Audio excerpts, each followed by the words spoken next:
Hello everyone and welcome. My name is McKay and this is one of my first few videos, so thanks for checking this out. This is a quick intro tutorial on Mount & Blade Warband, as this game has just been released on PS4 and Xbox One, and the second Mount & Blade game, Bannerlords, will be out soon. So we're just going to get started in here and I'll just show you the basics and give you an overview of the game so that you can understand it for this game and if you really enjoy it for when Bannerlords comes out. So, just launching the game here. This is just a little intro message. So it does have a little bit of significance, so what we'll do is we'll go into here. So, being a feudalistic medieval society, choosing a male character is going to be a lot easier than choosing a female character. So a very important part of this game is your renown, so your fame throughout the world, and being a female character, you're going to have to do a lot more to get your fame up and your renown up. You're going to have to do a lot more for people to want to follow you and to join you. So yeah, definitely if you want more of a challenge, go female. It's not impossible, but it is more of a challenge. So I'll just go male, just for the sake of this video. And here we start off with the backstory of your life. So the first part of it is what your father is. Now, these do have a importance, but it won't completely change your entire game. It's just kind of how you start off important. So, for example, if you decide to go as an impoverished noble, that's what your father was, then you'll start off with 50 extra renown. You'll get a flag, your own sigil, straight away, instead of having to become a noble and then get your flag. It's easier to become a vassal, so it's easier to become a lord of a kingdom. You get 100 dinars as well. So if you decided to be a merchant, for example, it has a different effect. So the skills are a bit different, but you start with 250 dinars instead of only 100, so you get that extra money. And you've only got 20 renown, so it's a bit lower. So yeah, they have a few different things. You can find complete information online somewhere, but yeah, it doesn't have a major effect in the game. It just affects your starting off money. For this part, just your starting off money and some of your skills.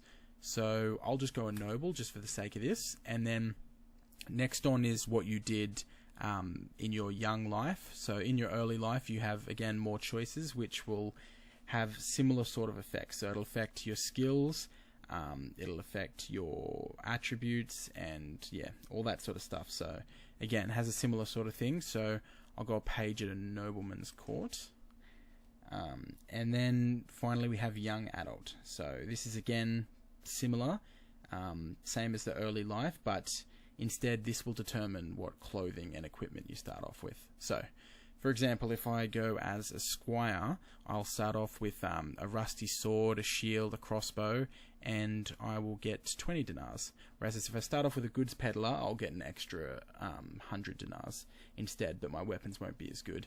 So, going from top to bottom, usually the upper ones are kind of the better ones. Like, for example, back here in the early life, if you choose to go as like a stepchild or something lower, often your renown will be lower, but your skills will be better.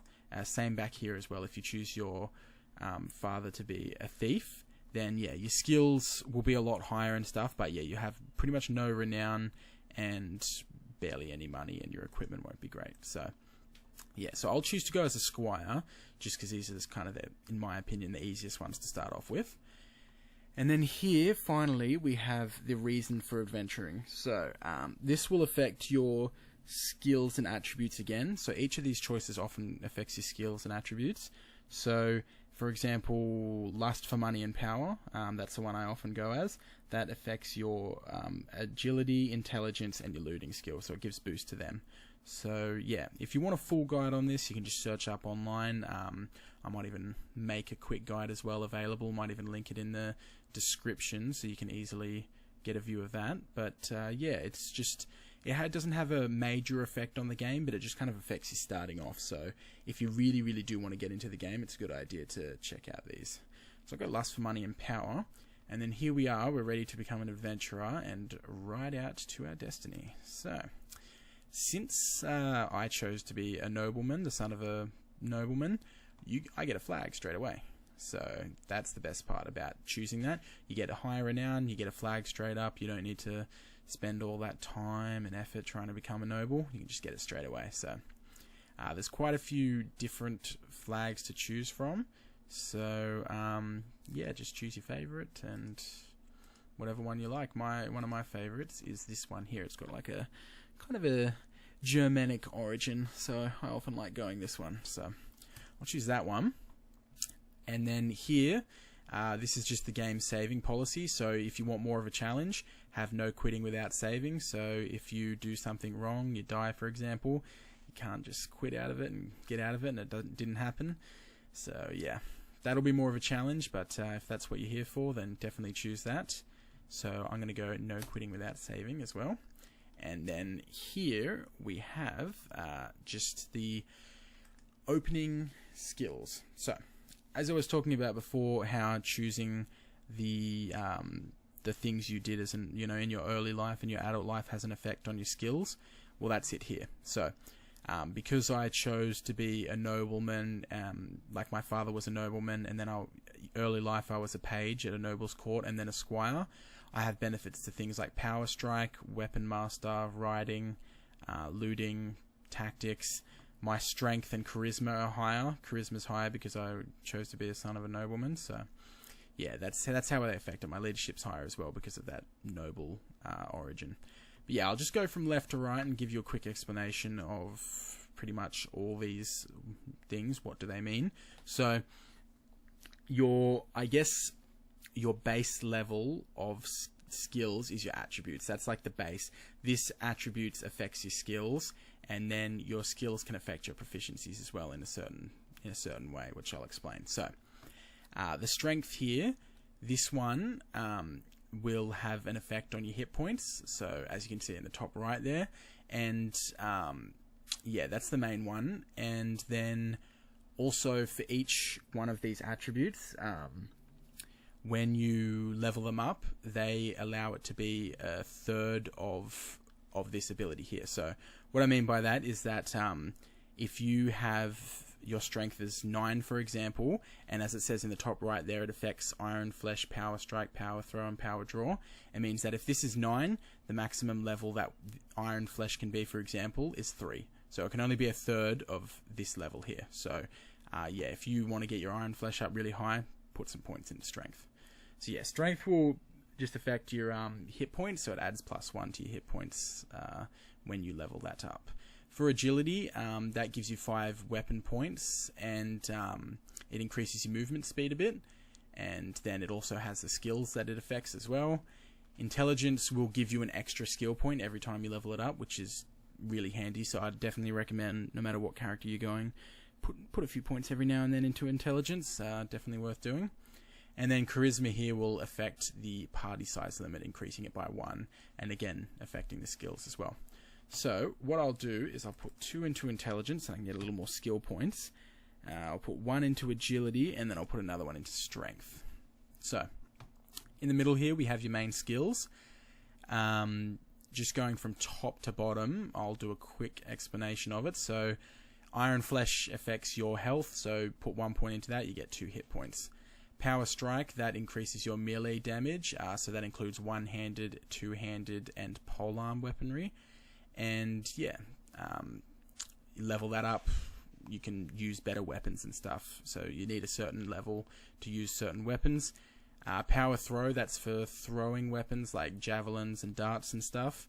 And yeah, as you level up that one, that'll increase the damage as well of throwing weapons. Power Draw affects bows and crossbows. It does more damage the higher you level it up, and yeah, you need a certain level of Power Draw to use better bows. So that's similar to the Power Strike and Power Throw as well. So sometimes a bow might require a 3 Power Draw, so you need to level that up. Weapon Master, that just makes it easier to learn weapon proficiencies, which are on the right, which I'll explain. And then Shield here, that just reduces the damage to shields and improves the shield speed and coverage, and it also reduces the chance of it breaking. So the higher your shield skill is, the longer it takes for someone to break your shield.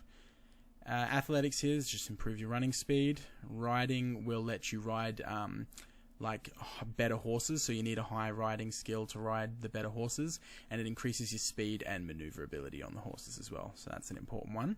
Horse archery, that's pretty obvious. When you're on the horse, it improves your archery, so your accuracy and throwing from horseback, so accuracy for the archery, and it reduces the damage as well to your horse. So next one, looting, that increases the amount of loot obtained, 10% per skill level. That one's pretty obvious.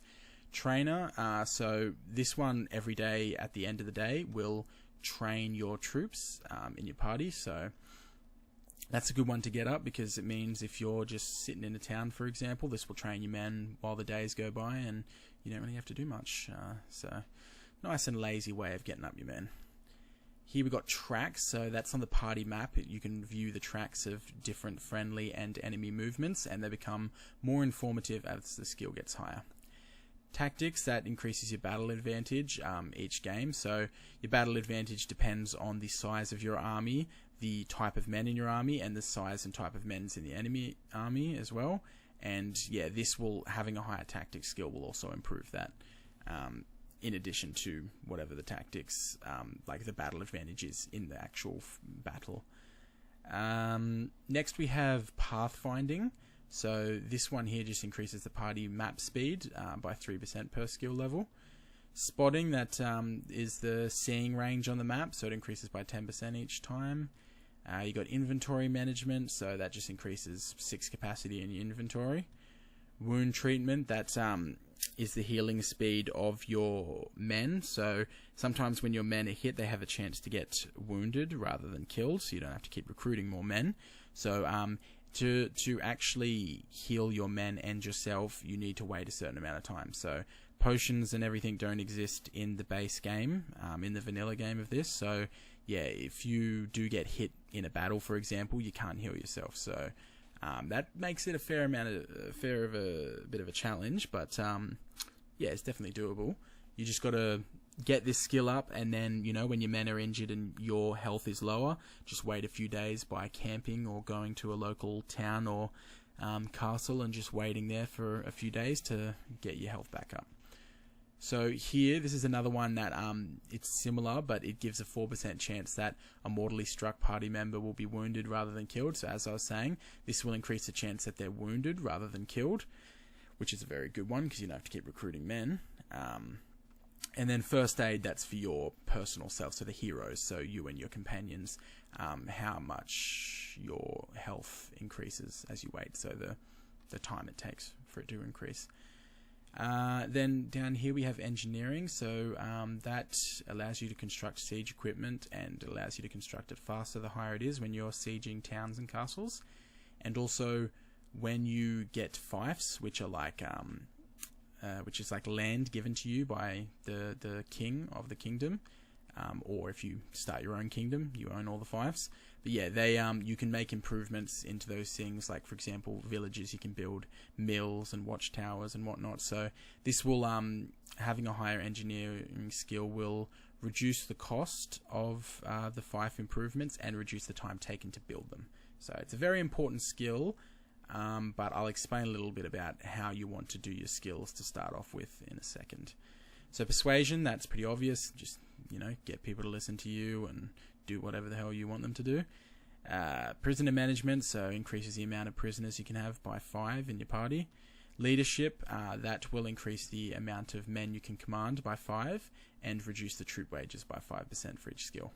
Trade, that just reduces the trade penalty by 5% for buying and selling goods. So my suggestion is, in this game, when you first start off, often you find you'll be doing a lot of fighting rather than politics, so you want to get in the good favors of a lord of the kingdom you like. So I definitely recommend joining a kingdom. It's the easiest way to get yourself up in the world until you're ready to either, you know, maybe you want to betray your king or you want to go and start your own kingdom. Either way, you want to definitely try and join a kingdom, and to do that you're going to need to do a lot of fighting. You need to prove your loyalty to the kingdom, you need to become allies with the king and the men, like the lords that are under that king. So to do that you'll be needing to do a lot of fighting, and to do a lot of fighting you're going to want to have your fighting skills higher. So As you're a lower level, I'd recommend getting your fighting skills up. Like, for example, Iron Flesh, I'll put 2 points into that. I like to use bows, so I'll put 2 into Power Draw. And then I'll put 1 into Shields, 1 into Athletics. I've already got 1 into Looting, so that's good. I'll put 1 into Trainer to get my men up. And then I will put 1 into Surgery, so then I can reduce the amount of times my men are killed. So those are sort of my recommendations, is look for the ones like Wound Treatment, Surgery, First Aid. Go for the ones like Trainer is a good one, Tactics even. And then, yeah, have your riding. Horse archery is not the most important until you want to do it, because it might take you a bit to get used to riding on the horse and stuff, so wouldn't worry about that too much. Just, yeah, riding, athletics, shield, and then these skills up here. So you'll be doing a lot of combat, and it'll make it 10 times easier, trust me, if you just start off with these sort of combat skills. And then when you get into the politics and, you know, you own your own places, like your own fiefs and stuff, then you can kind of get down to these sort of things and put more points into these, and inventory management as time goes on, and you know, put some into looting as well, help you get some extra cash. So yeah, that's skills, that's the basics for the skills. Over to the right is the proficiencies, so these pretty much determine how well you use each type of weapon. So this one's for one-handed weapons, which covers swords, axes and blunt weapons. This one covers two-handed swords, great axes and mauls. This one covers spears, lances, staffs, etc. This one's for bows, for crossbows, and for javelins, darts, and stones and stuff. So this just affects your proficiencies in using these weapons. So, for example, if you have a high proficiency in archery, which I like to put some points into because my one-handed weapon's already higher because I chose to be a squire, so my one-handed's already high up, same as my two-handed and polearms. So I always put some into archery because it means your accuracy will be a lot better when you're shooting at enemies, and I always am a big fan of using bows, so always like to put some into there. And yeah, you just choose which proficiencies, but as you level up you get about 10 points each level usually to put into proficiencies. So yeah, and also they level up as you fight people as well. So if you're using a one-handed weapon and killing people, that'll level up by itself as well. So it's not a hard thing to get up. It improves as you level up and you go on, and then you get points to put into it as well. So it's one of the easiest things to level up. Then in here we'll just put names. So we'll do King Ragnar the Sexy. That will be my name, and everyone will love me. So, now that we've done that, we're ready to go on. So this is the skill menu. When you get into the main game, it looks pretty similar. When you're leveling up, you come back to this sort of menu. So, really easy. And if you happen to not like any of the stuff you put in a point by accident, just reset changes, and that'll change that all up for you. So, yeah, one more thing, just up here, you got your level, your health, your overall experience, and the next level, at what experience you need to get to the next level. So now that we've done that, we can come to the character adjustment. So what your character looks like. Now, this being a few years old, this game, the character adjustment is not the greatest you've ever seen.